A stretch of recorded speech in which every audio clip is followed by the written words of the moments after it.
बिस्मिल्लाहिर्रहमानिर्रहीम। Hello everyone, अस्सलाम वालेकुम। मैं हूं आपका host consultant medical specialist doctor Tanveer Arshad Chaudhry. आप देख रहे हैं program health special on special TV. सुनते कानों देखती आंखों को डॉक्टर तनवीर अरशद चौधरी का सलाम मोहब्बत। जैसे कि हमारी तमाम ऑडियंस जानती है कि हमने हमेशा करंट इशू को टाइटल करने की कोशिश की है। जैसे जैसे हमारे दौर में जिद्दत आती चली जा रही है, वैसे वैसे हम देख रहे हैं कि इंसान जो है वो दिन ब दिन वो बीमारियों का शिकार भी होता चला जा रहा है। जिस तरह बीमारियां बढ़ रही हैं, उसी तरह स्पेशलिटी भी बढ़ रही है। अब इन सारी स्पेशलिटी के होते हुए बीमारियां क्यों बढ़ रही हैं, इन बीमारियों से जान कैसे छुड़ाई जा सकती है, फिर माह रमज़ान यानी रोज़े का महीना और रोज़ों के अलावा फास्टिंग ये कितनी हेल्पफुल हो सकती है कि आपकी रिवर्सल ऑफ डायबिटीज़ के ऊपर यानी शुगर को रिवर्स करने में, टाइप 2 शुगर जो है, या टाइप 1 में फास्टिंग का क्या रोल होता है। इन सारे मौज़ूआत पर हम गुफ्तगू करेंगे। आज मैंने अपने स्टूडियो में जिस most popular, most famous, most youngest, most experience शख्सियत को दावत दे रखी है। मेरे साथ स्टूडियो में तशरीफ रखते हैं डॉक्टर कैसर फारूक, जो रिवर्सल ऑफ डायबिटीज़ के मास्टर हैं, जो कि ट्रेनर क्लासेस जितनी भी हुई उनका जो मास्टर माइंड है वो आज हमारे साथ मौजूद है। Sir, welcome to the show. Doctor Tanveer साहब, आपके इनवाइट करने का। डॉक्टर कैसर फारूक साहब जब हमारे साथ होते हैं तो इनकी चूंकि डुअल स्पेशलिटी है, तो फिर इनसे हमें मौका ये भी मिल जाता है कि रेमाटोलॉजी और डायबिटोलॉजी दोनों के ऊपर हम मुदल्लल गुफ्तगू कर सकते हैं, बेस्ड ऑन साइंस गुफ्तगू करेंगे, ताकि आप लोगों की ज़िंदगी में आसानी पैदा की जा सके। सर, फर्स्ट ऑफ ऑल तो thank you so much and welcome to the show. मैं ये जानना चाहूँगा कि जैसे माह रमज़ान में तो लोगों की 30 दिन ट्रेनिंग होती है, आप जी तो सर। चूँकि एक प्रॉपर ट्रेनिंग लोगों की करवा रहे हैं रिवर्सल ऑफ जी सर। डायबिटीज़ के ऊपर, तो फास्टिंग कितनी हेल्पफुल होती है शुगर को रिवर्स करने में? सर, जो लेटेस्ट रिसर्चेज है ना, वो तो बात कर रही हैं इंटरमिटेंट फास्टिंग पे या ठीक है। वाटर फास्टिंग पे। और अगर हम स्टडीज़ में देखें तो जो ड्राई फास्टिंग है वो उससे 2 से 3 गुना ज़्यादा इफेक्टिव है। अब फास्टिंग से होता क्या है कि आपकी जो मुख्तलिफ बीमारियाँ उनकी माँ है वो है इंसुलिन रेजिस्टेंस, ठीक है। इंसुलिन की मुज़ाहमत। जब आप फास्टिंग करते हैं या इंटरमिटेंट फास्टिंग करते हैं तो उससे आपकी ये तमाम बीमारियाँ रिवर्सल की तरफ जाती हैं, जिसमें टाइप 2 डायबिटीज़ सर फहरिस्त है। उसके बाद फैटी लिवर है, ब्लड प्रेशर के मसाइल हैं, मोटापा है, गाउट के यूरिक एसिड के प्रॉब्लम्स जो आते हैं, इसके अलावा ब्लड प्रेशर है, ख़वातीन में पीसीओएस के मसाइल आते हैं, कोलेस्ट्रॉल के प्रॉब्लम्स आते हैं, ये सारे रिवर्सल की तरफ जाते हैं। तो इसमें बेसिकली अगर हम रोज़ों को सही तरीके से रखें, हमारे यहाँ दरअसल माज़रत के साथ रोज़े जब आते हैं, हमने इसको खाने-पीने का महीना बना लेते हैं। वो चीज़ें भी खाना शुरू कर देते हैं जो हमारे कभी लाइफ़स्टाइल में या कभी हमारी रूटीन में कभी हिस्सा ही नहीं रहे। उसके मुकाबले में जब हम रमज़ान के रोज़े रख के भी 12 से 13 घंटे के बाद भी वो नतीजे नहीं अख़ज़ कर सकते जो हमारे ऑटोमैटिकली आ जाने चाहिए। और अगर ये 1 महीना सही तरीके से मुसलमान गुज़ार लें, तो पिछले 11 महीने जो बाकी साल पूरा है, उस पे ये डिटॉक्सिफ़िकेशन का महीना हो सकता है। और उनको बहुत सारी बीमारियाँ जो आप देखते हैं अस्पतालों में, शुगर, ब्लड प्रेशर और ये सारी क्रॉनिक बीमारियाँ जो हैं, इनकी एक लाइन लगी हुई है और पाकिस्तान दुनिया भर में टॉप ट्रेंड कर रहा है। उसकी वजह यही है कि हमारा लाइफ़स्टाइल ख़राब है और अगर हम फास्टिंग को सही तरीके से करें, जो कि आज हम डिस्कस भी करेंगे, तो ये बीमारियाँ सारी रिवर्सल की तरफ जा सकती हैं। और 1 महीने की अगर आप मेहनत मशक्कत कर लेते हैं थोड़ी-सी, तो वो ट्रेनिंग आपके पूरे साल पे भारी पड़ेगी। ठीक हो गया। अच्छा सर, जैसे कि हम लाइफ़स्टाइल मॉडिफ़िकेशन की तो बात करते हैं, हर दूसरा बंदा लाइफ़स्टाइल मॉडिफ़िकेशन की बात करता है। एक आम आदमी लाइफ़स्टाइल मॉडिफ़िकेशन को समझे तो कैसे समझे? देखिए, लाइफ़स्टाइल के ना जैसे गाड़ी के 4 पहिए हैं ना, इसी तरीके से लाइफ़स्टाइल के भी 4 कंपोनेंट्स हैं। सर। नंबर 1 उसमें डाइट आ जाती है, खुराक की आपकी लाइफ़स्टाइल में डाइट नंबर 1 फैक्टर है, जो सबसे इम्पोर्टेंट है। दूसरे नंबर पे आ जाती है आपकी फ़िज़िकल एक्टिविटी, जिसमें वॉक, एक्सरसाइज़ शामिल है। इसके अलावा आपकी मेंटल स्ट्रेस, एंग्ज़ायटी, स्ट्रेस को मैनेज करना भी लाइफ़स्टाइल का हिस्सा है। इसके अलावा स्लीप मैनेजमेंट, ठीक है। जो कि सबसे वो इन सबको बेसिकली ड्राइव कर रही होती है कि आप किस तरफ जाते हैं। तो अगर आप चारों फैक्टर्स को कंट्रोल करते हैं, एक ख़ास रेंज में रहते हुए, तो आप जो बीमारियाँ जो लाइफ़स्टाइल से रिलेटेड है, उनको आप रिवर्सल की तरफ ले जा सकते हैं। जैसे गाड़ी का एक टायर पंक्चर हो, एक वीक हो, तो पूरी गाड़ी सही तरीके से नहीं चल पाती। तो आपका लाइफ़स्टाइल में ये चारों कंपोनेंट्स जब ठीक होते हैं, तो तभी आपकी डायबिटीज़ रिवर्स होती है और तभी आप इन बीमारियों से बचते हैं। ठीक हो गया। सर, माह रमज़ान में हमारे यहाँ फ्रूट चाट का बेदरेग इस्तेमाल होता है, और फ्रूट चाट के ऊपर जो है वो आपको डिफरेंट किस्म की मसाला जात और फिर उसके साथ रूह अफ़ज़ा और इस तरह की मलाइयाँ, क्रीमें भी डाली जाती हैं। तो क्या सारे दिन की फास्टिंग के बाद ये जो फ्रूट चाट होती है, क्या ये शुगर के लेवल को बढ़ा सकती देखिए, जब फास्टिंग करते हैं आप, 12 घंटे 13 घंटे की फास्टिंग की हुई है, तो आपके इंसुलिन लेवल नीचे आ रहे होते हैं। है? ठीक है। अब हमारे यहाँ दरअसल मसला ये होता है कि जब आपके इंसुलिन लेवल नीचे आ जाते हैं, आपकी बॉडी बेसिकली रिकवरी की तरफ आ रही होती है, बेहतरी की तरफ आ रही होती है। अब हमारे यहाँ फ्रूट्स को बेसिकली बड़ा ही सेहतमंद समझा जाता है, और फ्रूट्स को फिर स्पेशली काट के या उनके जूसेस बना के जब पिए जाते हैं, तो वो प्योर शुगर में कन्वर्ट हो जाते हैं, ठीक है। और इसमें फ्रुक्टोज पाया जाता है। ठीक फ्रुक्टोज है। भी दरअसल शुगर की एक टाइप है, जो कि बाकी बीमारियां उसी तरीके से लाता है जिस तरीके से बाकी शुगर की टाइप लाती है, और ये भी इंसुलिन रेजिस्टेंस को बढ़ाने में उतना ही अमल दखल इसका भी है। अब ठीक है। फ्रूट्स को जब आप जूसेस की फॉर्म में लेंगे तो वो तो वैसे ही आपको नुकसान पहुंचाएगा, क्योंकि उसमें से फाइबर खत्म हो गया है। दूसरे नंबर पे जब आप फ्रूट चाट बना लेंगे, फ्रूट चाट में आप मसले क्या है कि आपने इस मुख्तलिफ फलों को काट के ऐड कर लिया, ऊपर से उनके ऊपर मुख्तलिफ आपने यखनी ऊपर सॉरी मुख्तलिफ आपने चीज़ें ऐड कर ली हैं, तो उससे वो फ्रूट चाट नहीं रहेगी, वो शुगर का बम साबित होगा। खुदकश धमाका। वो आपके अंदर जाएगी तो आपकी शुगर लेवल स्पाइक करेंगे, आपकी इंसुलिन फिर दोबारा निकलेगी ज़्यादा, वो आपकी शुगर कुछ थोड़े बाद नीचे कर देगी। ठीक है। फिर आपकी जब अफ्तार के बाद तरावी के लिए जाना बड़ा मुश्किल हो जाएगा।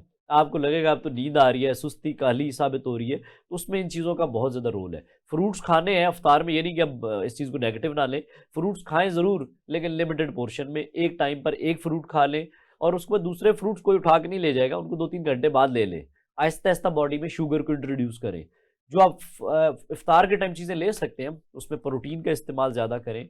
इसके अलावा फाइबर का इंटेक ज़्यादा करें, जिसमें सलाद, सब्जियाँ हैं, गोश्त है, अंडे हैं। इन चीज़ों को ज़्यादा इस्तेमाल करेंगे तो आपकी शुगर भी स्टेबल रहेगी, और वीकनेस और जो रोज़े के बाद लोगों को कमज़ोरी होती है, बिल्कुल लेट जाते हैं, नमाज़ पढ़ना मुश्किल हो जाता है, तो वो भी आसानी से अदा कर पाएँगे। ठीक होगा। अच्छा सर, जैसे कि हम ये देखते हैं ग्लूकोज का हम नाम लेते हैं, तो लोग ये समझते हैं कि यार हर मीठा ही सेहत के लिए नुकसानदेह है। अगर नुकसानदेह है तो ये मीठा पैदा ही क्यों हुआ? तो मीठे की बेसिक साइंस क्या है? बेसिकली मीठे की जिसको हम मेन कहते हैं कार्बोहाइड्रेट्स। ठीक। कार्बोहाइड्रेट्स की भी मुख्तलिफ टाइप्स हैं, सिंपल एंड रिफाइंड हैं, और दूसरे आ जाते हैं complex carbohydrate. Simple and refined जो आपकी मेजर टाइप है, वो रोटी चावल की फॉर्म में है, या जो बेकरी आइटम्स हैं, या जो मीठा चीनी की शक्ल में नज़र आता है, जूसेस की शक्ल में नज़र आता है, ये तो सेहत के लिए नुकसानदेह है। ठीक। लेकिन मसला आता है कि हमारे यहाँ इनका इस्तेमाल बहुत ज़्यादा किया जाता है, ठीक। जिसके साथ फिर जैसे हमारे यहाँ रोटियाँ लोग गिन के खाते हैं, 2 सुबह, 2 दोपहर, 2 शाम, और साथ में फिर अगर चावल बने हुए हैं, साथ में और चीज़ें आ जाती हैं, तो जिससे फिर शुगर बहुत ज़्यादा स्पाइक करती है ब्लड में। ठीक। अगर हम लिमिटेड पोर्शन में इस्तेमाल करें तो हो सकता है इन बीमारियों की तरफ ना जाएँ। लेकिन जब किसी को बीमारी हो जाती है, तो सिंपल एंड रिफाइंड कार्बोहाइड्रेट्स के साथ जो बाकी चीनी की किस्में हैं, उनको फिर रोकना होता है, बंद करना होता है। जो कॉम्प्लेक्स कार्बोहाइड्रेट्स हैं, जो कि सब्जियों में शामिल हैं, फ्रूट्स में शामिल हैं, या फिर आपके चने, लोबिया, दालें वगैरह में, वो सेफ ग्लूकोज समझा जाएगा, सेफ कार्बोहाइड्रेट समझे जाएंगे, जो आप ले सकते हैं आसानी से, जो कि आपकी बॉडी को उस तरीके से डैमेज नहीं करेंगे, और ब्लड में जो शुगर लेवल बढ़ेगा वो आहिस्ता-आहिस्ता इनसे बढ़ेगा। लेकिन जो बाकी शुगर की टाइप है, वो आपकी शुगर एकदम स्पाइक करेंगी, और एकदम आपके लिए इंसुलिन रेजिस्टेंस का प्रॉब्लम क्रिएट करेंगी। ठीक है। सर, अगर एक आम आदमी ये समझना चाहे कि ग्लूकोज का मेरी बॉडी में फ़ायदा क्या है, तो वो कैसे समझे? ग्लूकोज सर हमारे बॉडी में तो बहुत ज़रूरी है। एक्चुअली होता ये है कि जो हमारे लोग ये भी समझते हैं कि जब हम उनको थोड़ी-सी डाइट समझाते हैं, वो कहते हैं शायद हमें ये कीटो डाइट पे लेके जा रहे हैं, हमें ये शायद प्रोटीन भी खाली लेनी है, फैट लेना है, तो ग्लूकोज बंद कर रहे हैं। ग्लूकोज टोटल कभी भी नहीं बंद किया जाता। ठीक। यानी कि जो लो कार्ब डाइट जिस पे मैं काम कर रहा हूँ, उसमें ये है कि लो कार्ब डाइट में आपने कार्बोहाइड्रेट्स तो लेने हैं। अब ग्लूकोज आपके दिमाग के लिए ज़रूरी है, आपके बाकी ऑर्गन्स के लिए ज़रूरी है, और इवन आप जितनी प्रोटीन खाते हैं, वो भी अंदर जाके ग्लूकोज बन जाती है। ऐसे ही। वो भी आपके ऑर्गन्स को शुगर प्रोवाइड करती है। ठीक। इसके अलावा जो फैट है, उसका जो एंड प्रोडक्ट है वो कीटोन्स होते हैं। वो समझिए सुपर फ्यूल है, ठीक है। यानी हाई ऑक्टेन फ्यूल, यानी कि उससे आपको और ज़्यादा एनर्जी मिलती है। तो ये सारी चीज़ें आपकी बॉडी के लिए बहुत ज़रूरी है, और ग्लूकोज भी आपकी खुलियों के लिए ज़रूरी है, हर खुलिये के लिए इंपॉर्टेंट है। लेकिन जो बैड शुगर है, जो बैड ग्लूकोज है, वो अंदर जाके सोजिश पैदा करता है और बीमारियाँ लाता है। ठीक हो। अच्छा सर, हमारे यहाँ एक मिथ भी है कि मीठा जो है वो मर्दाना ताकत को बढ़ाता है और खट्टी चीज़ें मर्दाना ताकत को कम करती हैं। इसमें रियलिटी क्या है? अगर ये होता तो हमारे यहाँ लोग बड़े सेहतमंद होते और इनको मसले ना होते। मीठा खा के ही बेसिकली मीठा ज़्यादा जितना आप खाते हैं उतनी आपके अंदर बॉडी में सोजिश पैदा होती है। ठीक है। वो सोजिश जैसे किसी को हार्ट अटैक होता है तो उसमें आपकी खून की शरेयानों में सोजिश आ जाती है, जिसे एथेरोस्क्लेरोसिस कहते हैं। इसी तरीके से आपकी जो मर्दाना साइड पे आपको जो खून की शरेयानें जा रही होती हैं उनमें सोजिश आ जाती है, ठीक। जिस पे इरेक्टाइल डिसफंक्शन के प्रॉब्लम्स आते हैं। तो डायबिटीज़ नंबर 1 प्रॉब्लम है जो आपको इरेक्टाइल डिसफंक्शन करवाती है। तो शुगर वाली चीज़ें जो हैं वो आपको मर्दाना ताकत कमज़ोरी का सबब बनती हैं, स्ट्रेस आपकी कमज़ोरी का सबब बनती है। बाकी चीज़ें एज़ सच अफ़ेक्ट नहीं करती। असल में हमारे यहाँ यही है कि गोश्त पे डाल देंगे, अंडों पे डाल देंगे, किसी और ऐसी नट्स पे डाल देंगे। मेन प्रॉब्लम आपकी शुगर ही होती है, जो अंदर सोजिश पैदा करती है और मर्दाना कमज़ोरी का सबब बनती है, जिससे फिर आपको मुख्तलिफ किस्म के इस तरह के प्रॉब्लम्स पेश आते हैं। ठीक हो गया। अच्छा सर, अगर हम इस पे बात करते हैं, लोग आजकल खजूर का बेदरेग इस्तेमाल करते हैं। क्या खजूर वाले मीठे में और बाकी मीठों में कोई फ़र्क है? देखिए, खजूर वाला मीठा भी उन्हीं मीठों जैसा ही है। दरअसल खजूर को भी जैसे फ्रूट्स की बात की है, मीठा समझा जाता है कि ये मिठास जो है ये हमारी सेहत के लिए बहुत फ़ायदेमंद है। ठीक। इसमें भी वही शुगर है जो आम फल में शुगर है या बाकी चीज़ों में है। आप खजूर का इस्तेमाल किया जाए, जिसकी शुगर बहुत अच्छा कंट्रोल है, वो 3 से 4 ले सकता है। ठीक। जिसकी शुगर अनकंट्रोल जा रही है, 250-300 पे जा रही है, वो 1 से 2 खजूर ले ले, ताकि इफ्तार में सुन्नत भी पूरी हो जाए और शुगर लेवल भी उस तरीके से ना बढ़े। अब मेरे पास कई पेशेंट हैं जिनकी शुगर लेवल रमज़ान से पहले बहुत अच्छे आइडियल कंट्रोल में जा रहे थे बगैर दवाइयों के। अब जैसे ही रमज़ान आया, उनकी इफ्तार के बाद शुगर 200 पे जाती है, 250 पे जाती है। क्या खा रहे हैं जी? 4 खजूरें, 5 खजूरें खाई हैं, साथ में कोई समोसे आ गए, पकौड़े आ गए, साथ में ये मशरूबात आ गए, लाल शरबत आ गए, उससे फिर शुगर उनकी बहुत ज़्यादा बढ़ जाती है। ठीक हो गया। सर, बहुत ज़्यादा शुगर पेशेंट जो है उनकी डिमांड होती है कि हमें कोई ना कोई कोल्ड ड्रिंक तो पीनी है। अब ज़ीरो कोल्ड ड्रिंक भी आई हुई हैं, शुगर फ्री भी आए हुए हैं जूसेस वगैरह, तो क्या उनमें और आम कोक में कोई फ़र्क है? ये बस नाम का फ़र्क है, अंदर तो सेम प्रॉब्लम है। जो ठीक। हमारे यहाँ समझा यही जाता है कि जो शुगर फ्री आइटम है या हार्ट हेल्दी जिस पे लिख दिया जाता है, लेबल बेसिकली लगाए जाते हैं कमर्शियल पॉइंट ऑफ व्यू से। ठीक लोगों है। को बेसिकली ब्लाइंड करने के लिए, एक दफ़ा लोगों को धोखा है बेसिकली ये भी, कि आपको लगता है कि ये आपकी सेहत के लिए बहुत ये फ़ायदेमंद है। उसके अंदर शुगर की बाकी टाइप्स डाल दी जाती हैं। सुक्रोज़ के अलावा बाकी जो टाइप्स हैं शुगर की, वो ज़्यादा डेंजरस हैं।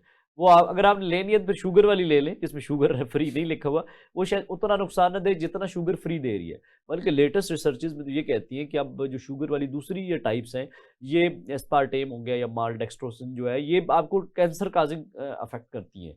ठीक यानी है। कैंसर की तरफ ले जाती हैं या बाकी में इन्फ्लेमेशन उसी तरीके से लाती हैं।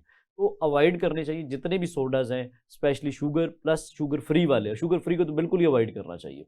ठीक हो गया। अच्छा सर, दूसरा हम ये देखते हैं कि आजकल शुगर फ्री मिठाइयाँ भी आ गई हैं। तो शुगर फ्री मिठाई किस मकदार में खाई जा सकती है? शुगर फ्री मिठाई भी शुगर जैसे मैंने सोडाज़ की मिसाल दी है कि उनमें भी शुगर की बाकी टाइप्स डाल दी गई हैं। शुगर फ्री मिठाइयों में शुगर है, लेकिन वो आप जब शुगर चेक करेंगे तो आपको तब पता चलेगा। अगर लेनी है, बड़ी लिमिटेड पोर्शन में लें, साथ में आप प्रोटीन का इंटेक कर लें, कोई फ्रूट्स, वेजिटेबल्स कोई और बाकी चीज़ें ले लें, थोड़ी-सी फिज़िकल एक्टिविटी बढ़ा लें, ताकि उसकी वजह से आपकी शुगर लेवल ब्लड में भी ना बढ़े और आपकी इंसुलिन रेजिस्टेंस भी ना बढ़े। लेकिन अगर आपने मिसाल के तौर पे कोई ऐसा मौका आ गया है, जैसे ईद का मौका आगे करीब है, तो फिर आप लिमिटेड पोर्शन में लें, बहुत ज़्यादा ना लें। ठीक है सर, जैसे आजकल हमारा चूँकि ये जो मुल्क है बर-ए-आज़म एशिया और पाकिस्तान, बांग्लादेश, इंडिया, ये जो खित्ता है, यहाँ पे तो आपको पता है गंदम, चावल, रोटी, चीनी ये आम खुराक है। एक गरीब आदमी तो अफ़ोर्ड ही नहीं कर सकता कि वो ऐसा दूसरे ही है। किसी चाट पे जाए। एक आम आदमी जो रोटी नहीं छोड़ सकता, उसका कोई आसान हल जो आपकी नज़र में है? सर इसमें ये है कि जो हमारा गरीब तबका है, जो शुगर भी कंट्रोल करना चाहता है और चाहता है कि रोटी भी खाता रहे, वो दरअसल इसकी जो रोटी है ना, वो गिन के खाना कम कर दे। ठीक। लाइक 2 सुबह, 2 दोपहर, 2 शाम, उसकी कम कर लें अमाउंट। यानी दूसरा 50% हाँ, उसको। दूसरा ये कि उसका पीसने का जो प्रोसेस है वो थोड़ा-सा बेहतर कर लें, क्योंकि हमारे यहाँ जितनी शुगर ग्राइंड होता है आटा, वो उतनी शुगर बन जाती है, ठीक। जिससे फिर शुगर लेवल भी बढ़ते हैं और जिसमें प्रॉब्लम्स आते हैं। थोड़ा-सा ठीक। मोटा आटा पिसवा लें और उसके अंदर से फाइबर जो है उसका, वो ना निकालें। जिसको हम चोकर की भी चोकर कहते हैं, चोकर उसमें ऐड कर लें या उसमें से निकलवाएँ नहीं, और साथ में अलसी ऐड कर सकते हैं। ठीक। अगर आप गंदम का आटा लेते हैं, जौ का है, बाजरे का, किसी भी चीज़ का है, उसमें थोड़ी अलसी शामिल कर लें। ठीक। और दूसरा पोर्शन कंट्रोल लें। यानी मिसाल के तौर पे सबसे पहले आप सलाद, सब्जियाँ वगैरह का इस्तेमाल करें, उसके बाद आप कोई गोश्त की आइटम ले लें, थोड़ी कम मिकदार में ले लें, अगर आप अफ़ोर्ड नहीं कर पा रहे, लेकिन कम मिकदार में ले लें, और साथ में कोई रायता ले लें और आखिर में रोटी का पोर्शन रखें। अगर आप डायरेक्ट रोटी खाते हैं, तो वो डायरेक्ट शुगर आपके जिस्म में जाके शुगर बहुत ज़्यादा स्पाइक करती है। यानी आप कह रहे हैं कि पानी लें, फिर उसके बाद फाइबर लें, फिर प्रोटीन, पानी फैट। भी है कि उसमें ये है कि उसमें थोड़ा-सा आप ये क्या कर सकते हैं कि उसमें मलंगा शामिल कर लें पानी में, और 1 चम्मच या आधी चम्मच एप्पल साइडर विनेगर डाल लें, ठीक है। जो सेब का सिरका होता है। ठीक। तो वो भी शुगर की स्पाइक को कम करता है। ठीक। उसके बाद यानी फाइबर में सब्जियों का इस्तेमाल करें, फिर कोई थोड़ी-सी प्रोटीन ले लें, कोई गोश्त वगैरह को, कबाब, कार्ब्स जो है वो र एंड पे रखें। एंड पे कार्ब्स लें। ठीक। उससे शुगर की स्पाइक जो सपोज़ 250-300 पे जानी थी शुगर, वो 150 पे आएगी उनकी शुगर। ठीक है। थोड़ी-सी फिज़िकल एक्टिविटी साथ में शामिल कर लें, 15-20 मिनट, आधा घंटा वॉक कर लेंगे, तो उससे भी शुगर लेवल स्टेबल हो जाएँगे। ठीक। सर जैसे चावल की बात करते हैं तो हमारे यहाँ चूँकि बिरयानी वगैरह बहुत ज़्यादा बनती है पूरे इस खित्ते के अंदर, तो कुछ लोग हमें ये कहते हैं कि मैं चलो बिरयानी नहीं खाऊँगी, मैं बॉयल चावल खा लूँगी। कुछ कहते हैं नहीं बॉयल नहीं, मैं उसके अंदर सब्जियाँ वगैरह मिक्स कर लूँगी तो वो मेरे लिए सेफ़ होंगे। तो आपकी नज़र में ये कौन से चावल सेफ़ होंगे? तो चावल भी सर ऐसा ही है जैसे रोटी की बात की है कि जितना भी अनाज है सारे शुगर उसी तरीके से बढ़ाते हैं। चाहे वो व्हाइट राइस हो, ब्राउन राइस हो, बल्कि व्हाइट कहे जाएँ तो ब्राउन लोग लेके आ जाते हैं कि ब्राउन में शुगर नहीं होगी। हालाँकि वो भी शुगर उसी तरीके से बढ़ाता है। कुछ स्टडीज़ हैं कि जिसमें कहते हैं कि रेज़िस्टेंट स्टार्च आप बना लें। यानी कि आप चावल पकाएँ, उनको कुछ टाइम के लिए फ्रिज में रख दें, कोई 24 घंटे के लिए, ताकि उसके अंदर से जो कार्ब्स हैं वो रेज़िस्टेंट स्टार्च बन जाए। ठीक, तो वो आप नेक्स्ट डे उसको करके ले लें। लेकिन उसके साथ भी रीहीट स्ट्रोक का प्रॉब्लम होता है कि उससे यानी कि उसमें सॉरी जो वो दोबारा रीहीट करने से गट लाइनिंग डिस्टर्ब हो सकती है। ठीक, दूसरा उसमें ये है कि उससे भी कुछ लोगों की शुगर स्पाइक कर सकती है, कुछ की नहीं करती। अगर लेना चाहें तो इस तरीके से ले लें, लेकिन उसके साथ भी लेना है तो पोर्शन कंट्रोल कर लें। यानी कि साथ में फाइबर का इस्तेमाल ज़्यादा करें, प्रोटीन का ज़्यादा इस्तेमाल करें और कम पोर्शन में लें, साथ फिज़िकल एक्टिविटी बढ़ा लें। बाकी चावल सारे एक जैसे हैं, या शुगर बिरयानी उसी तरह है, जाएगा। चाहे लाइक वैसे पुलाव बनाया हुआ है, बिरयानी है या दाल-चावल हैं, दाल-चावल है, वो सब एक चाइनीज़ हैं, जैसे जो हैं। भी है, बिल्कुल एक एक सब जैसे। एक। जी नाज़रीन कहीं मत जाइएगा, हमारे साथ रहिएगा, यहीं पे वक्त हुआ एक ब्रेक का। ब्रेक के बाद जब हम आएँगे तो डॉक्टर कैसर हमारे साथ मौजूद होंगे, मज़े की गुफ्तगू बेस्ड ऑन साइंस गुफ्तगू जारी रखेंगे। वेलकम बैक नाज़रीन, आप देख रहे हैं हेल्थ स्पेशल प्रोग्राम और आज हमारे साथ जो मुअज़्ज़ज़ मेहमान तशरीफ़ रखते हैं हमारे स्टूडियो में, डॉक्टर कैसर फ़ारूक हमारे साथ मौजूद हैं और डॉक्टर कैसर फ़ारूक के साथ हम ये जानने की कोशिश कर रहे हैं, क्योंकि रिवर्सल ऑफ डायबिटीज़ के ऊपर जितना भी काम हुआ है, जो आपको सोशल मीडिया पे नज़र आता है, उसकी जो बेसिक रूट हैं, वो डॉक्टर कैसर फ़ारूक हैं। तो हमने कोशिश की है कि इनसे वो चीज़ें जानें जो बेस्ड ऑन साइंस भी हों, एविडेंस बेस्ड प्रैक्टिस को प्रमोट भी करें और आपकी ज़िंदगी में आसानी भी करें और आपको उसकी लॉजिक भी समझ आए। और हम वो तरीका बताते हैं जो अपने अपने ऊपर आपका एप्लीकेबल भी हो, आप उसको कर भी सकते हो और कंटिन्यू उसको कैरी भी कर सकें। वरना कोई ऐसी डाइट बताएं कि 2 महीने कर लें, 3 में आपने इसी मुल्क में रहना है, इसी खित्ते में रहना है, यहीं पे वही चीज़ें बननी है, वही आपने खानी है, तो आपने अपना स्टाइल कैसे चेंज करना है, इस पर हम गुफ्तगू जारी रखे हुए हैं। अच्छा सर, जैसे चावलों पे हम बात कर रहे थे, जी, जी। अब हम बात ये करते हैं कि शुगर का मरीज़ अगर योगर्ट का इस्तेमाल करे, तो कितना करें? सबसे पहले ये है कि योगर्ट का इस्तेमाल डिस्करेज नहीं है, बिल्कुल कर सकते हैं। बाज़ार का खुला दही ना लें, क्योंकि ठीक, उसके अंदर वो चीज़ें शामिल की जाती हैं जो शुगर को डायरेक्ट बढ़ाती हैं। ठीक। सबसे पहले ये है कि आप घर में बनाएँ दही। तो सर वही दूध अगर लाके वो घर में लगाएगा तो बात तो एक ही लेकिन होगी। उसमें फिर भी वो बेहतर होगा एज़ ठीक, कम्पेयर टू बाज़ार के। ठीक, उसमें ये है कि घर दही बनाएं, उसमें से भी ये है कि पानी निकाल लें। ठीक, मलमल का कपड़ा, कोई भी बारीक कपड़ा लेके उसमें से पानी निकाल लें, जो ठोस बच जाए वो आपकी ग्रीक योगर्ट बन जाएगी। ठीक, उसको आप चम्मच के साथ खा लें। ठीक। और दही आपकी गट लाइनिंग के लिए बहुत इंपॉर्टेंट है। आपके जो अच्छे बैक्टीरिया हैं आपके अंतड़ियों के, उनकी खुराक है समझे। माइक्रोबियोटा जो है हाँ, आपको। उनकी हेल्थ हेल्थ के लिए बहुत इम्पोर्टेंट है। तो बिल्कुल इसका इस्तेमाल नाश्ते में कर सकते हैं, दोपहर खाने में कर सकते हैं, रात में करना चाहें रात में कर सकते हैं। दही का इस्तेमाल करना चाहिए ताकि आपकी सेहत और आपकी अंतड़ियाँ भी बेहतर हों। ठीक सर। सर इसके साथ ही चाटी की लस्सी पे आ जाते हैं। लोग सहरी में चाटी की लस्सी, दही फिर उसके बाद पराठा ये लेना चाहते हैं। शुगर का मरीज़ अगर इन चीज़ों को कैरी करे तो कैसे करे? चाटी की लस्सी या किसी किस्म की लस्सी बिल्कुल इस्तेमाल करें, लेकिन उसमें बहुत ज़्यादा मीठे ना शामिल करें। जितना मीठा होगा वो उतनी आपकी शुगर बढ़ाएगा, उतना आपके लिए नुकसान पैदा करेगा। इसके अलावा उसमें नमक भी फिर ना ऐड करें, क्योंकि एक चीज़ बंद की तो दूसरी ऐड कर लेंगे। नमक जितना इस्तेमाल करेंगे वो फिर आपके ब्लड प्रेशर को और बाकी मसाइल लाएगा। चाटी की लस्सी लें, दही लें, पराठा लेना तो पराठे का साइज़ कम कर लें, ठीक है। बाकी चीज़ों के साथ कंपनसेट कर 12 लें। से 15 इंच का ना हो, 6 इंच का पराठा। जो इतने देर छोटा बड़े पराठा तवा हो में। जो आपको लाइक लोग समझते ऐसे हैं कि हमने मिसाल के तौर पे 3 पराठे खाने हैं। एक पराठा चलेगा 10 बजे तक, दूसरा चलेगा 2 बजे तक, तीसरा चलेगा 5 बजे तक। वो कोई ऐसा रूल जिस्म में नहीं है ठीक कि है, आपके जिस्म ने आपको डायरेक्शन नहीं देनी कि ये पराठे तब तक चलने हैं। वो आपके जिस्म में शुगर बन जाएँगे, शुगर आपके खुलियों में पहुँच जाएगी। आपको 11, 12, 1 बजे फिर वही भूख लग जाएगी। फिर आप सुस्ती काहली से लेटे पड़े होंगे किसी या मस्जिद के फ्लोर पे या घर में कहीं कि रोज़ा लग गया है। तो रोज़ा लगने के पीछे क्या मसला था, वो आपकी जो सो आपने पराठे सोचे थे कि जो जिन्होंने आपको जैकेट की तरह घेर लेना था कि आप इफ्तार तक बिल्कुल तंदुरुस्त रहते, लेकिन उन्हीं पराठों ने आपको कमज़ोरी दिलाई, उन्हीं पराठों ने आपको गिराया और उन्हीं पराठों ने आपको महसूस किया कि रोज़ा है। ठीक हो गया। अच्छा सर जैसे कि हम ये बात करते हैं ग्लूकोज़ की, सुक्रोज़ की, लैक्टोज़ की, तो कुछ लोग ये कहते हैं मैं रोटी तो खाती नहीं हूँ, मैं तो सिर्फ़ दूध पीती हूँ सुबह, दोपहर, शाम। तो दूध भी क्या मेरी शुगर बढ़ाता है? जब हम उनको ये कहते हैं कि दूध का पोर्शन भी कम करना है तो वो कहते हैं नहीं डॉक्टर साहब ये मैं नहीं कर सकती। तो दूध कितना हेल्पफुल हो सकता दूध दरअसल हमारे यहाँ समझा जाता है कि दूध भी सेहत का निशानी समझा जाता है। है? अगर ठीक खालिस दूध है तो थोड़े अमाउंट में लिया जा सकता है। ठीक लेकिन ये है कि दूध को लोगों ने असल में बहुत ज़्यादा एफ़िलिएशन लोगों की एक साइकोलॉजिकल एफ़िलिएशन है कि नींद नहीं आती कुछ लोगों को जब तक दूध का गिलास नहीं पीते। तो दूध में भी लैक्टोज़ है जो कि शुगर की एक टाइप है, वो भी जिस्म में जाके शुगर ही बढ़ाता है। ठीक लेकिन उसमें भी ये है कि आप उसकी बलाई ना उतारें, ठीक यानी कि विद फुल फैट लें। ठीक फुल फैट लेंगे, फैट उसकी एब्ज़ॉर्प्शन को ग्लूकोज़ की स्लो कर देगा। ठीक अगर आप उसको बिल्कुल पानी की तरह लेंगे कि बस नाम उसका सफ़ेदी है लेकिन अंदर से वो खाली है न्यूट्रिएंट से, फिर वो कोई दूध नहीं है। ठीक अगर दूध लेना है तो उसका तरीकाकार ये है कि आप उसको वॉक और वर्जिश से पहले ले लें ठीक और थोड़ा छोटा कप ले लें। अगर आप मग्गा पूरा भर के लेते हैं तो उसको यानी आधा कर लें, 60 ml 90 ml 120 छोटा का कर लें और साथ में थोड़ी सी फिजिकल एक्टिविटी बढ़ा लें और साथ में फिर बाकी शुगर की टाइप्स ना लें।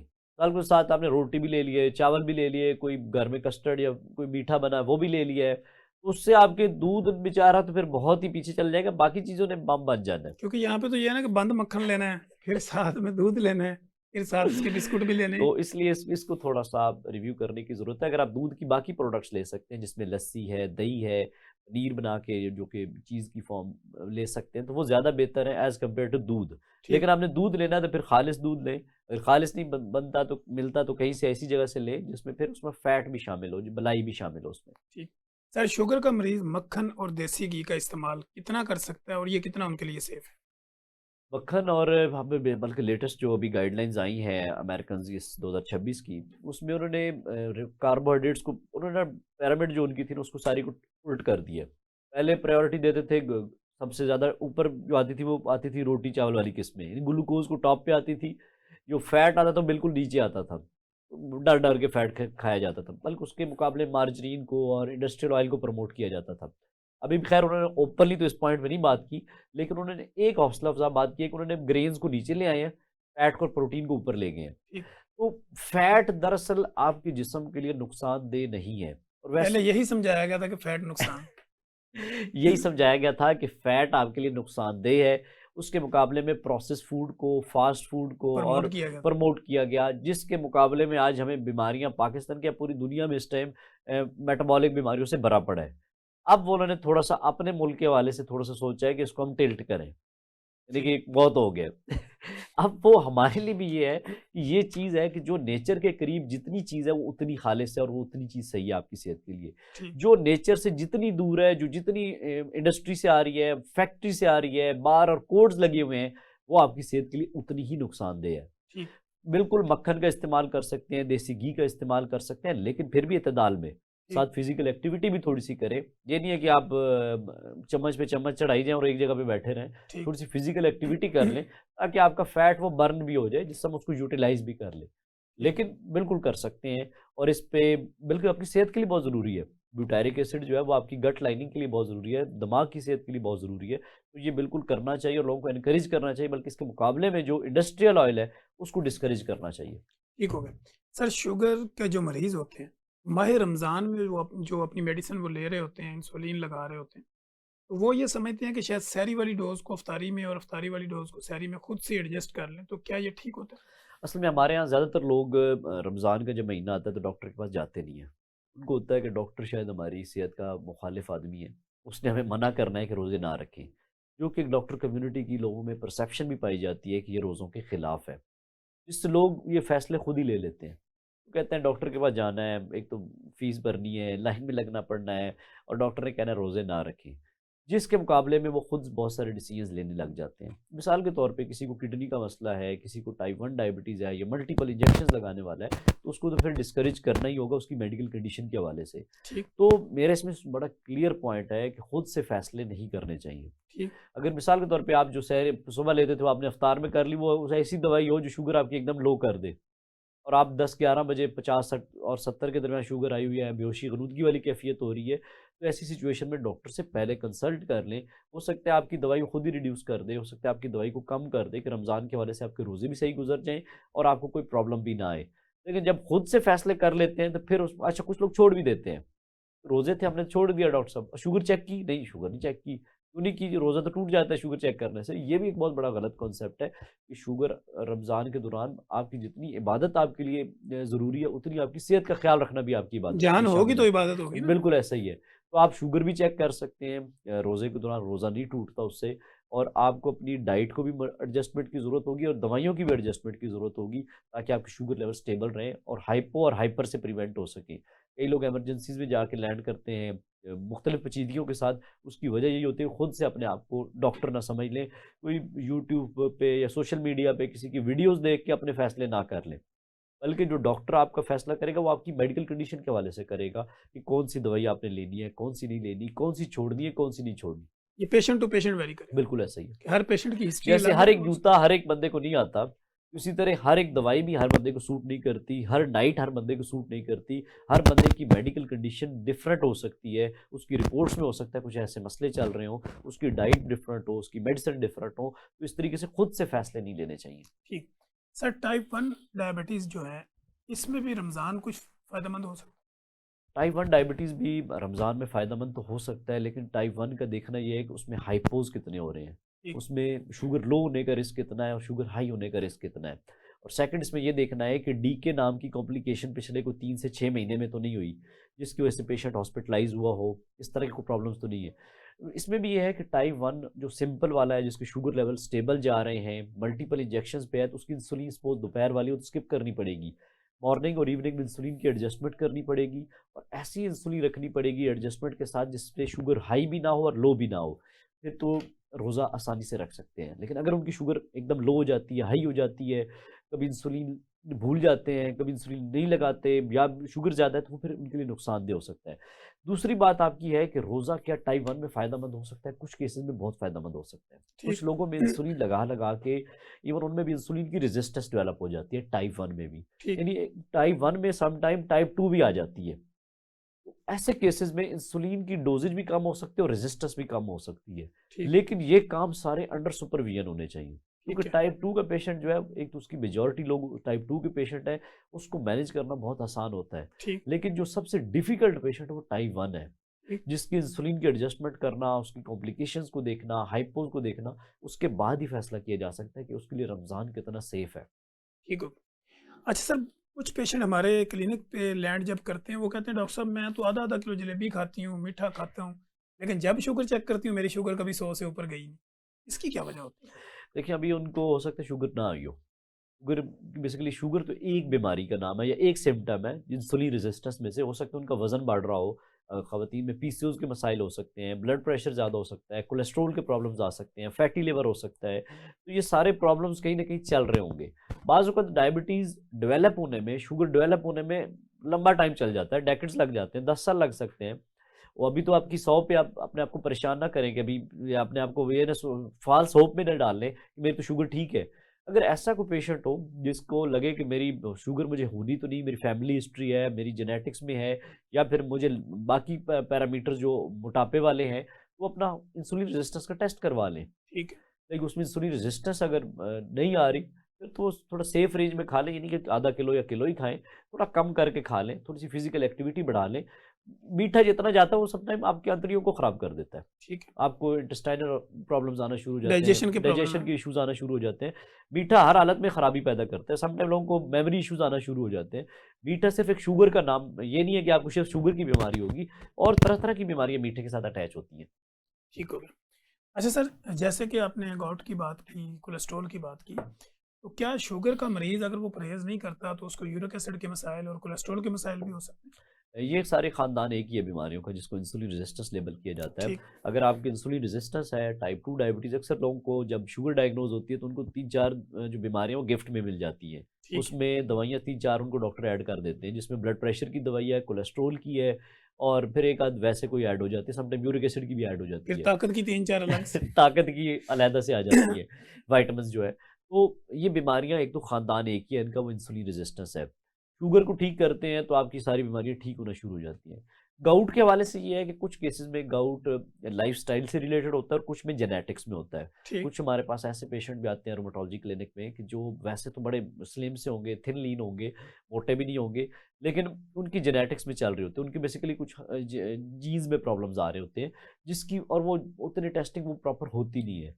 उनकी कंडीशन के हिसाब से देख के फिर उनको गाउट लेबल किया जाता है या उनको यूरिक एसिड के हवाले से कुछ प्रिवेंटिव मेजर्स बताए जाते हैं और मेडिकेशंस दी जाती हैं। लेकिन जो जैसे टाइप 1 है, इसी तरह से ये बहुत कम पोर्शन है ये गाउट वाला। ज़्यादा पोर्शन वो है जो लाइफ़स्टाइल वाला है। लाइफ़स्टाइल को तो हमने लाइफ़स्टाइल के अंदर ही रखना है और उसी तरतीब से अरेंज करना है और उसी हिसाब से इलाज करना है। तो वो गाउट भी किसी हद तक आपका या यूरिक एसिड का जो बड़ा होना है, अक्सर यूरिक एसिड के हवाले से हमारे यहाँ मिथ्स ये पाए जाते हैं, किसी का थोड़ा-सा बड़ा हुआ आ जाए, तो हमारे डॉक्टर यूरिक एसिड की तो फटाफट स्टार्ट कर देते हैं और फिर मरीज़ को भी कहते हैं कि 1 महीना खाओ, फिर छोड़ दो, फिर लो। ये नहीं समझाते कि ये आ कहाँ से रहा है। बेसिकली यूरिक एसिड के बढ़ने के पीछे जो सबसे बड़ी चीज़ है वो आपकी बेकरी आइटम्स हैं, प्रोसेस्ड फूड है। उसके बाद आ जाते हैं आपके फ्रूट्स। फ्रूट में जो फ्रुक्टोज़ है वो आपका जिगर उसको कन्वर्ट कर देता है यूरिक एसिड में। ठीक। इसके अलावा कुछ पोर्शन आता है प्यूरीन्स की फॉर्म में, जो कि आपके बीफ और मटन में से जो ऑर्गन मीट है, या कुछ सी फूड्स हैं स्पेशली जो यूरिक एसिड बढ़ा रही होती हैं। अगर आप इन चीज़ों को एड्रेस करते हैं तो आपको सम टाइम यूरिक एसिड की दवाई की ज़रूरत नहीं होती और दवाई भी तब लेनी होती है अगर आपका 9 से ज़्यादा यूरिक एसिड है, आपको साथ में कोई गाउट का फ्लेयर हुआ है, कोई जोड़ सूजा हुआ है। हर जोड़ का दर्द गाउट नहीं है। हमारे यहाँ हल्की सी दर्द हो, किसी को इधर टीस उठे, यूरिक एसिड का टेस्ट करा लो। इवन के पट्ठों में खिंचाव हो तब भी वो तब भी यूरिक एसिड का, और हमारे डॉक्टर भी फिर वो पेशेंट को साइकोलॉजिकली सेटिस्फाई करने के लिए यूरिक एसिड की दवाई स्टार्ट कर देते हैं, जो कि गलत एक प्रैक्टिस है। उसमें ये है कि अगर आपका 9 से ज़्यादा है, आपको साथ में सीकेडी है या आपको जो गाउट हो रहा है, गाउट का मतलब है कि जोड़ सूजेंगे, सोजिश होगी, इन्फ्लेमेशन होगी, वहाँ पे रेडनेस आएगी, या आपको साथ में किडनी स्टोन्स हैं, या आपको टोफाए बन रहे हैं, यानी कि उसमें छोटी-छोटी गिल्टियाँ होती हैं जो यूरिक एसिड की होती हैं, वो बन रही हैं, तो फिर यूरिक एसिड को ट्रीट करना चाहिए। एसिम्प्टोमेटिक हाइपरयूरिसीमिया को पहले अपने लाइफ़स्टाइल से ही मैनेज करना है। ठीक हो गया। सर आखिरी सवाल ये है कि सेमाग्लूटाइड का आजकल जो इंजेक्शन आ रहे हैं डिफरेंट किस्म के, ओज़ेम्पिक और मोंजेरो और फलाना-फलाना, क्या ये इंजेक्शन सेफ है मोटापे के लिए और शुगर के लिए? एक्चुअली हमारे यहाँ प्रॉब्लम ये है कि जब हम लाइफ़स्टाइल की बीमारियों की बात करते हैं, तो किसी को शुगर होती है, तो जब हमारे पास आते हैं तो हम ये नहीं कहते कि आपको शुगर मेटफॉर्मिन की कमी की वजह से नहीं हुई थी, बल्कि लाइफ़स्टाइल की वजह से हुई थी। तो इसी तरीके से आपको मोटापा अगर किसी को हुआ है, तो वो आपकी गलत तर्ज़ ज़िंदगी की वजह से हुआ है, जो लाइफ़स्टाइल की प्रॉब्लम्स थी। अब उसको कंपनसेट आप करना चाहेंगे ऐसे टीकों के साथ जिनके बेतहाशा साइड इफ़ेक्ट्स हैं। ठीक। जैसा कि आपको मैं बताता चलूँ कि इसमें मैदे के मसाइल बहुत ज़्यादा कॉमन है। गैस्ट्रिक प्रॉब्लम्स आते हैं, उल्टी मतली की कैफ़ियत होना, आपकी अंतड़ियों की ब्लॉकेज हो जाना, इंटेस्टाइनल ऑब्स्ट्रक्शन जिसे कहते हैं, कोलिसिस्टाइटिस शामिल है जिसमें पित्ते की सोजिश होती है, लबलबे की पैंक्रियाटाइटिस हो जाता है। इसके अलावा ये जब वेट लॉस करवाते हैं, सम टाइम इनके साथ वेट लॉस के साथ मसल लॉस बहुत ज़्यादा होता है। ठीक। और बाकी तरह-तरह के मसाइल आएँगे। तो ये बीमारियाँ दरअसल मोटापे वाली आपकी लाइफ़स्टाइल की बीमारी, पहले आप अपने लाइफ़स्टाइल ठीक करें। ठीक। और अक्सर लोग ये टीके लगवा के लाइफ़स्टाइल वही चल रहा होता है। उनका वेट नहीं कम होता सिवाय साइड इफ़ेक्ट बर्दाश्त करने के। तो कुछ केसेज़ में ये यूज़ हो सकते हैं, लेकिन उनमें भी ये है कि पहले वो अपना तर्ज़ ज़िंदगी बदलें, अपना ठीक। लाइफ़स्टाइल ठीक करें, फिर इन दवाइयों की तरफ जाएँ और मिनिमम डोज़ पे रहें। डॉक्टर डोज़ पे डोज़ बढ़ाते जाते हैं, साइड इफ़ेक्ट्स आते जाते हैं, वेट कम नहीं हो रहा होता। पेशेंट में फ्रस्ट्रेशन भी बढ़ती है, डॉक्टर की तरफ से प्रेशर आता है कि किस तरीके से वेट कम हो, लेकिन वो प्रॉब्लम क्या आ रहा है, वहाँ भी डाइट नहीं हो रही। और ठीक। दूसरा ये है कि ये इंजेक्शन इस्तेमाल करेंगे जब तक आप थोड़ा बहुत अगर डाइट भी कर रहे हैं, अगर आपका डाइट और लाइफ़स्टाइल ठीक नहीं हुआ, आपने सपोज़ 3 महीने लगाया, 6 महीने लगाया इंजेक्शन, जैसे ही छोड़ेंगे, फिर वही डाइट रहेगी, फिर आपका वेट बढ़ जाएगा। और वापस आप वहीं पे आए। वहीं स्टैंड करेंगे जहाँ से आपने स्टार्ट किया था। Thank you so much sir, आपकी मोहब्बत का बहुत-बहुत शुक्रिया। हमारे प्रोग्राम का टाइम खत्म हो चुका है। थैंक यू हमारे सो मच पास जी। आखिरी 30 सेकंड या 1 मिनट होगा। तो डॉक्टर कैसर फ़ारूक का पब्लिक के नाम क्या पैगाम और पब्लिक आपसे कॉन्टैक्ट कैसे करे? देखिए जी, मेरा सिंपल सा पैगाम है कि टाइप 2 डायबिटीज़ जो इस टाइम पाकिस्तान दुनिया भर में नंबर 1 जा रहा है, उसकी रीज़न सिर्फ़ और सिर्फ़ आपका लाइफ़स्टाइल है। जब तक आप अपने लाइफ़स्टाइल को ठीक नहीं करते, जो हमने आज के प्रोग्राम में भी डिस्कस किया है, तो आप इन बीमारियों से नहीं बच सकते। मेरे पास ऐसे पेशेंट आते हैं, इंसुलिन के 100-100 यूनिट लगा रहे होते हैं, तरह-तरह की शुगर की दवाइयाँ खा रहे होते हैं, शुगर कंट्रोल नहीं हो रही होती है, HbA1c 10 से 12-14 पे आ रहा है। वो कंट्रोल ना होने की वजह उनकी लाइफ़स्टाइल में ख़राबी है। अगर आप अपना लाइफ़स्टाइल ठीक कर लेते हैं, तो आप इन बहुत सारी बीमारियों से बच सकते हैं, इनकी पेचीदगियों से बच सकते हैं और आने वाले वक्तों में अपने आप को सेफ्टी में ले जा सकते हैं। तो पैगाम सादा-सा है, अपनी लाइफ़स्टाइल को बदलें, ना कि अपनी दवाइयों की मिकदार को बदलें या डॉक्टरों को ना बदलें, बल्कि अपने लाइफ़स्टाइल को बदलें, जिससे आपकी शुगर और शुगर से रिलेटेड बीमारियाँ ठीक हो सकें। शुक्रिया सर। Thank you. नाज़रीन आपने देखा हमने डिटेल गुफ्तगू की। अब इस सारे प्रोग्राम को सुनने के बाद आपका कि आपने अपनी ज़िंदगी बदलनी है या आपने अपनी ज़िंदगी को वैसे ही चलाना है। मुझे डॉक्टर कैसर फ़ारूक और मेरी प्रोडक्शन टीम को इजाज़त दीजिए। हम दोबारा एक नए गेस्ट के साथ, एक नए सवाल-ओ-जवाब के साथ दोबारा हाज़िर होंगे। तब तक के लिए इजाज़त दीजिए। अल्लाह निगहबान।